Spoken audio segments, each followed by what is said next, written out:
ibinigay sa akin and pagtitiwalang ibinigay niyo sa akin. So yun na, thank you very much for the support even after all those things that is happening. And meron nga pala akong gustong sabihin ulit na good news.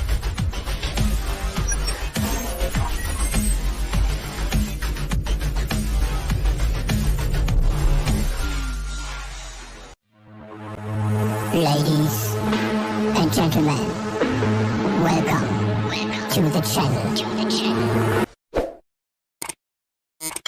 Yung ibinigay sa akin and pagtitiwalang ibinigay niyo sa akin.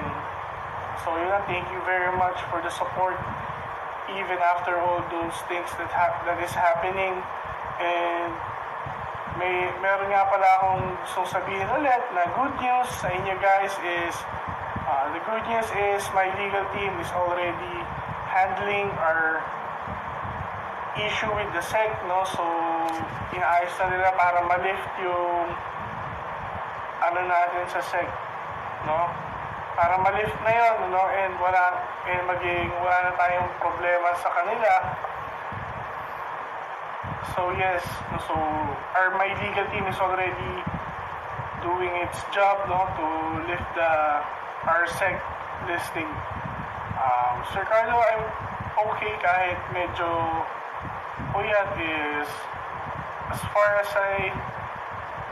as you guys is concerned, I'm okay, no, ginagawa na natin, yung team ko na bahala dun sa order na yon.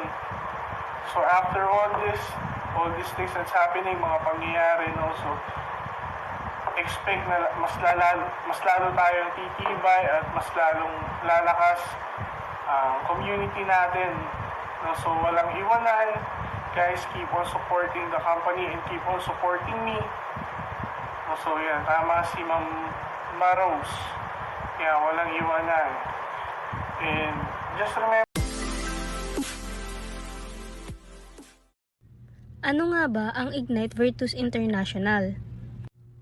Ang IVI o Ignite Virtus International ay isang platform tungkol sa mangangalakal o trading, kung saan tutulungan ka ng mga traders dito na magkaroon ng extra income sa pamamagitan ng cryptocurrency.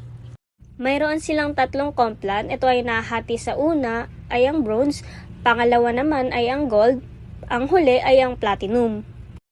Ang bronze plan ay 50% ang profit, 10 days ang maturity at minimum investment dito ay 500 pesos. Samantalang si gold plan naman ay 100% ang profit, 15 days ang maturity, minimum capital ay 5,000 pesos. Ang huli pero hindi papahuli ay ang kanilang platinum plan na mayroong 200% profit or gains, 20 days ang kanyang maturity at 10,000 pesos naman ang minimum capital. Hello guys, good day. So ngayon po meron tayong tatalakayin patungkol sa isang investment online na pinangunahan o CEO ay si Mr. Henry Dionisio. So guys, ito guys, talakayin lang natin yung mga bagay o mga patunay na kung bakit siya ay scam. Okay? Unang-una, kung makikita natin ang kanyang legalities, so siya po ay walang legal documents. Okay? Wala siyang mga papers na nagpapatunay na ang kanyang business or investment company ay legal. Okay? So yun nga, kaya lang tayo sumasali dito dahil risk taker tayo. Okay? At syempre, kumbaga nagbabaka sakali lang tayo. Okay? So, ito ay para maging tulong lang din sa atin para sa mga susunod na sasali pa sa mga ganitong online investment ay makatulong ito. Ito yung mga napag-alaman ko sa kanyang company. Okay? So, number 1, wala nga siyang legalities. Okay? So, wala siyang SEC registered or business permit ng kanilang barangay or city man lang o kahit anong katulad ng BIR, hindi mo mas sigurado na talagang registered sila doon. So for me, siguro, kung may nilabas man siya ay those documents are fake. Okay? So, malinaw na malinaw sa akin na wala siyang legalities. Okay? Kaya nga po siya ay hinahabol ng SEC. So, bakit SEC? Kung titingnan natin dito,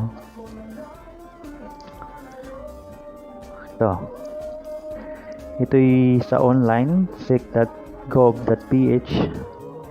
So, may nakalagay dito na Ignite Virtus International is not registered with the Commission and is not authorized to solicit, accept, or take investment placement from the public. So, posted dyan ng SEC noong January 21, 2022. Okay? So, kaya pinalalanan yung mga tao na mag-ingat dito sa Ignite Virtus International kasi nga po hindi sila SEC registered. So, nagkaroon ng daan itong si Andre Dionisio nung naglabas ang SEC ng ito. So, itong CDO na to, no, naglabas ang SEC ng CDO. Okay? So, ito'y nilalabas lang kapag talagang gusto nang ipasarado o ipatigil yung investment company or online investment company. Okay? So, kung si Sir Andre Dionisio ay gusto talagang tumulong sa kapwa niya at maging legal, so kung para sa akin ay dapat kumuha siya ng SEC registration. Okay? Kahit so yun nga, tingnan natin parang mahirapan siya na kumuha. So kahit hindi man lang SEC, kundi mga barangay permit man lang, so wala siya, no? As in wala siyang legalities. Okay? So kaya nakapagduda talaga, kahit mga ganong permit ay wala. So sabi nila dahil sa cryptocurrency daw, kaya mahirap talagang kumuha. So para sa akin naman siguro kung gusto talaga may paraan, no? Pwede siyang gumamit ng product or anything na pwedeng gamitin para magkaroon lang ng registration ng kanyang company. Okay? So yun yung number 1 natin, no legalities. Kaya siya ay kumbaga mainit sa batas natin. So number 2, nakapagduda din kasi wala silang opisina. So, pangako lang pa siya ng pangako na sabi daw ipapakita niya soon ang kanyang opisina, no? Kumbaga on process daw, kumbaga hinihanda pa. So, ang dami niyang palusot na sabi niya magkakaroon din ng opisina. So, balang araw, ang lahat ay pwedeng bumisita doon. So, dinadahilan niya pa dahil pandemic. Kaya kahit yung opisina daw ay hindi pa rin makakapunta kasi nga pandemic. Okay? So yun yung mga rason niya na halata naman na talagang gumagawa lang ng paraan upang makalusot. Kasi ang daming nagtatanong kung magkaka-opisina daw o may opisina yung Ignite. So sabi niya mayroon daw, soon daw papakita na, ipapublic na. So hanggang ngayon walang opisina na lumabas. Okay, yun yung number 2 natin, no office. Yung number 1, no legalities. And then number 2, no office. Number 3, ID not enough for real identity. So yung ID niya, pakita ko po ang ID niya. Yan po si Sir Andre Dionisio. Ano po, kung yan ay makikita nyo, maaaring ito'y marami nang nag-file ng case sa kanya dahil sa kanyang kaso dito is estafa, panloloko, no? So maraming naghahabol kasi for sure lalo na yung mga bago, talagang hindi nila basta-basta matatanggap yung nangyayari at maghahabol talaga sila, lalo na kung may tumutulong sa kanila. So sana kung anong katotohanan ay yun ang lumabas. Okay? So pero for me, for now, sa aking mga ilalabas na information, talagang masasabi kong scam nga ang nangyaring investment. Okay? So, yung kanyang mukha. Tingnan natin yung kanyang ID. So, may ID siyang nilabas. Yan. Dionisio Carl Andre San Diego. So taga ano dito siya, San Jose Street, Barangay Mauway, Mandaluyong City. So ako nagtataka din dito. So ito'y para sa akin ay gawa-gawa lang. Okay? So this is not original for me. Bakit? Kasi before nag-text ako sa LTO, sulumbas sa kanilang information na yung expiration date ay hindi tugma. So inisip ko baka na-extend lang o ano, or kaya hindi lang ganun lang talaga. Pero nung tiningnan ko yung akin, sakto naman sa text. So inisip ko baka nagbago lang dahil ibang taon na ngayon, 2022. So sa akin matagal ko nang kinuha kasi yun, expiration date niya. So 2026-06-02. So punta natin yung sa LTO. I hope nandito pa. LTO inquiry. Ito kasi sa akin 01/07/2023 yung aking license. Ito ang kanya 18189 18189. So kung mapapansin yung N04200 18189, ang nakalagay dito sa expiration date 4/23/2025. 4/23 sa kanya ay 6/02/2026. Okay? So ang layo. Okay? So, sabi ni ng iba dahil baka daw kasi 2022 na baka mayroong extended po for me. Hindi ko maisip na yun ang reason. Kasi sa akin ay tama naman. D011180 01/07/2023. Ang nakalagay sa license ko ay ganun din. Walang pagbabago. So ang expiration niya is 2023. So guys, malaking pagkakaiba kung titingnan ang kanyang identity. So masasabi ko na yung Dionisio Carl Andre San Diego ay hindi niya tunay na pangalan. So hindi matibay na support or ebidensya ang kanyang binigay na ID na ito. So maaaring ito ipagawa lang sa recto o kung ano man na pwedeng gumawa ng fake ID. Okay? Ano pa? So yung una, no legalities. Number 2, no office. Number 3, ID natin na for real identity. Number 4, ang dami niyang promo. May mga super pa na lumabas nung huli. So kung maalala nyo yun, yung mga super na yan. Super bronze, super gold. So dati may super gold lang, super platinum. Tapos nagkaroon na naman ng yung pinakamalabas, super bronze. So nagkaroon din ng super. So kumbaga parang inipon yung pera. Okay guys, so siya naman ay talagang encourage sa mga tao, talagang sinasabi niya lahat, ginagawa niya lahat upang ang mga tao ay makuha ng tiwala. So hindi ko naman kayo masisi kahit ako ay nagtiwala dito dahil sa kanyang mga pinapakita, kasi ang dami niya din ginagawa, tumutulong pa siya, di ba?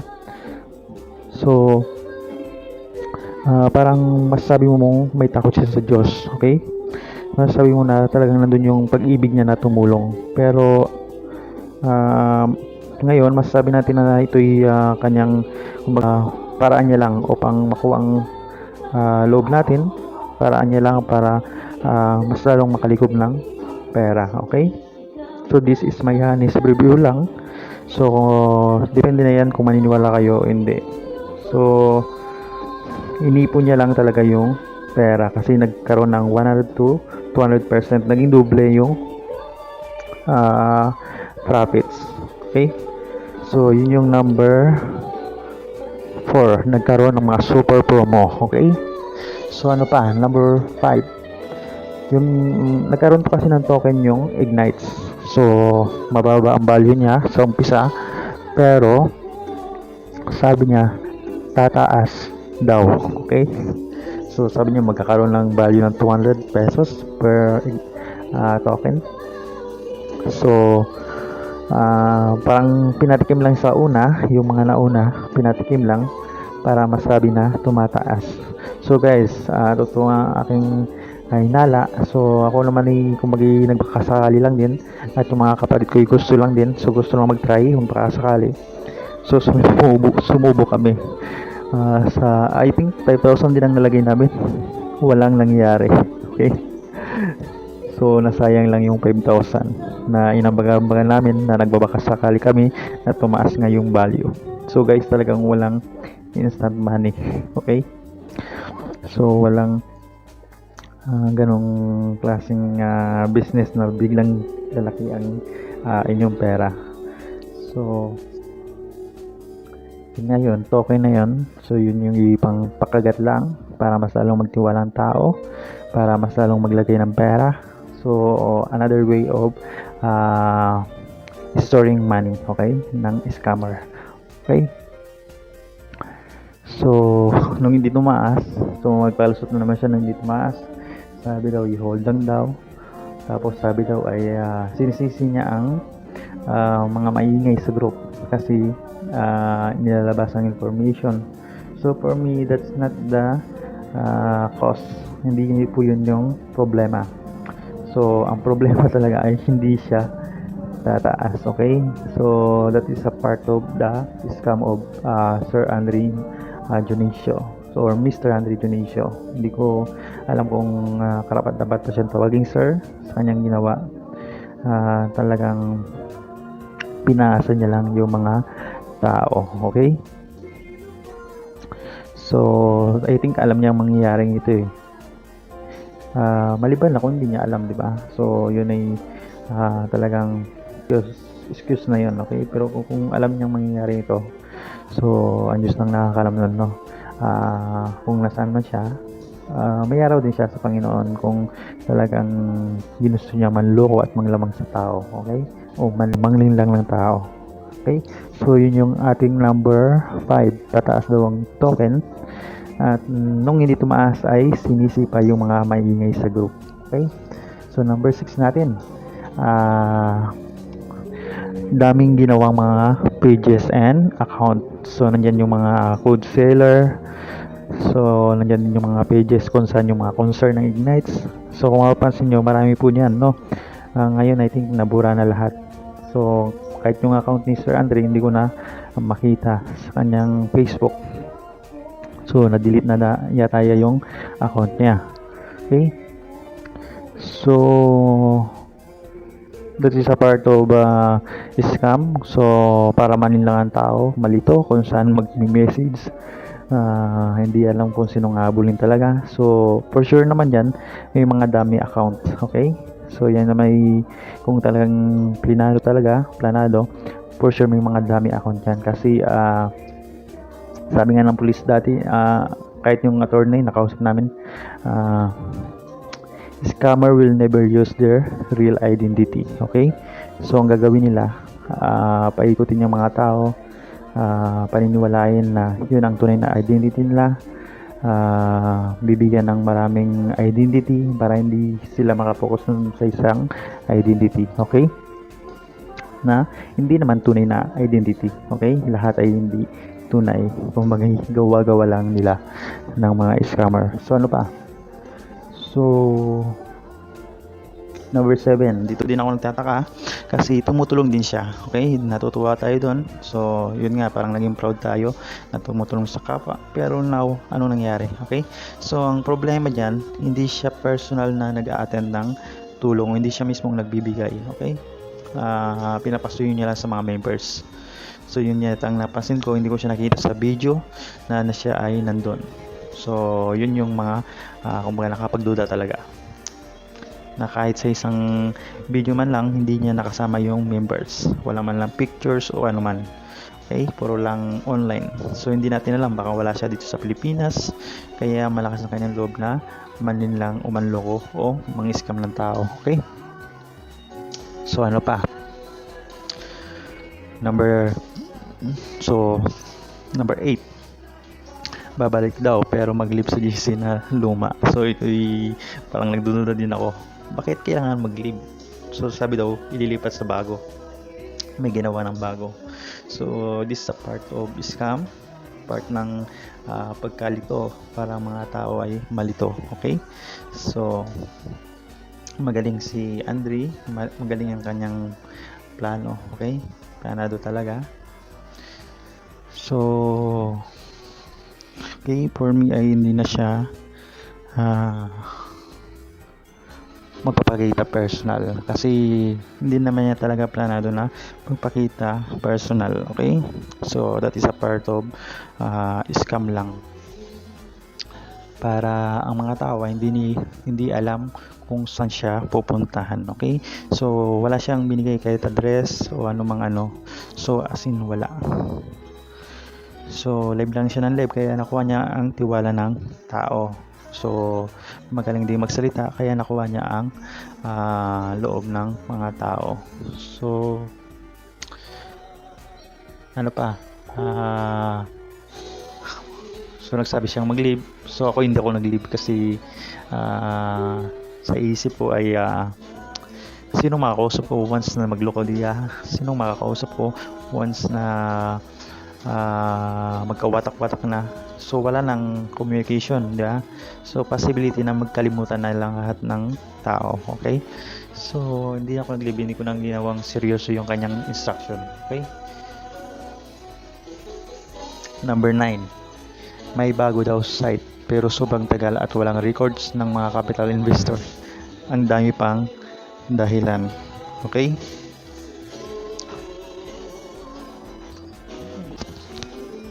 so sabi daw babalik yung site. So may ginawa siyang bagong site. Yung dati niyang site ay ito. Punta natin.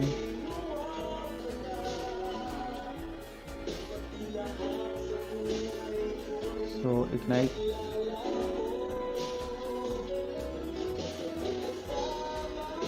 Ignite Virtus.com. Yun yung lumang site. So, nag-work pa? Oh, wala na din. If you are the owner of this website, please contact your hosting provider. So, wala nang web. So, na-delete na din lahat. So, ibig sabihin na tinatanggal yung lahat ng ebidensya. So, titingnan natin ignitevirtus.net. So, invalid username. So, wala pa din. Kahit siya hindi pa natanggal. So, wala pa din, no? Useless pa din itong website nito.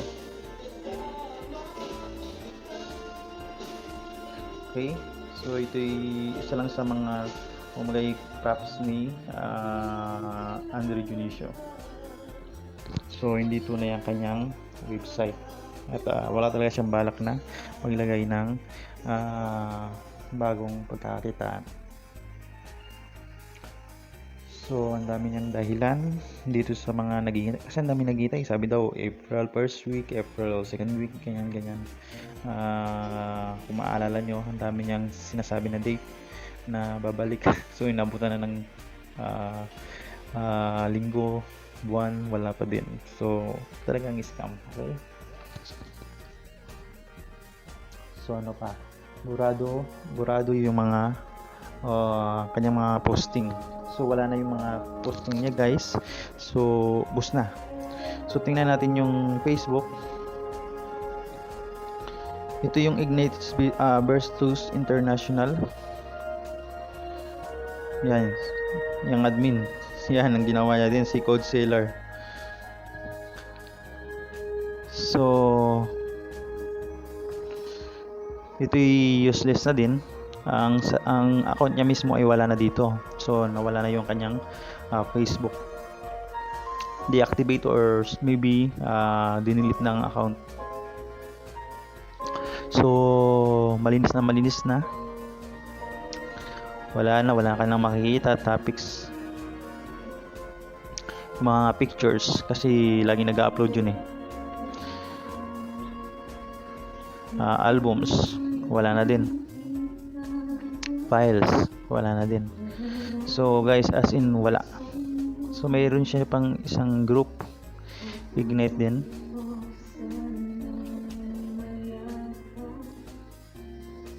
Search natin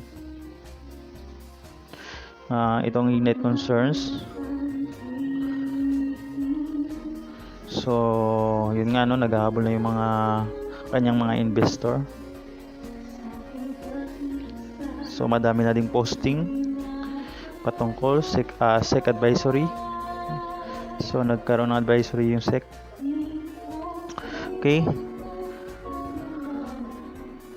So as in wala talaga. Wala.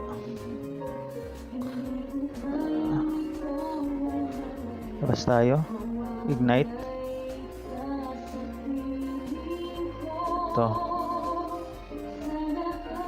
Kanina community, ngayon international. International lang yung dulo. So tingnan natin yung pictures. So mga posting lang ng members to. Wala nga man nakapag-picture sa mga tinutulungan niya. Wala siyang picture o walang picture na ibinigay sa group posting na magkasama sila ni Andre. So ibig sabihin through online lang din. Siguro sinesend ng pera, ganyan, para matulungan ang mga tao. Yan, oh, daming tinutulungan daw. Yan, talagang maniniwala ka eh kung ikaw lalo na kung ikaw bago sa online investment. Oh, tindi, di ba? Matinding pamimigay ang ginawa ni Andre Dionisio. So that is a part of scam lang din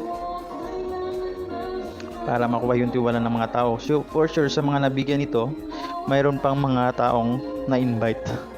Sigurado yan. So General Trias Cavite chapter.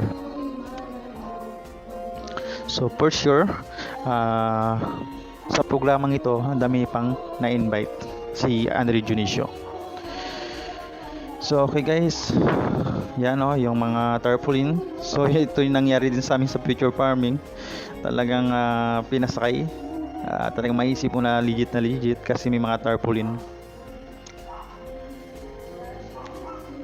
So mga biktima lang din yan. Yan, may mga barangay pa kasama. Okay. So talagang daming.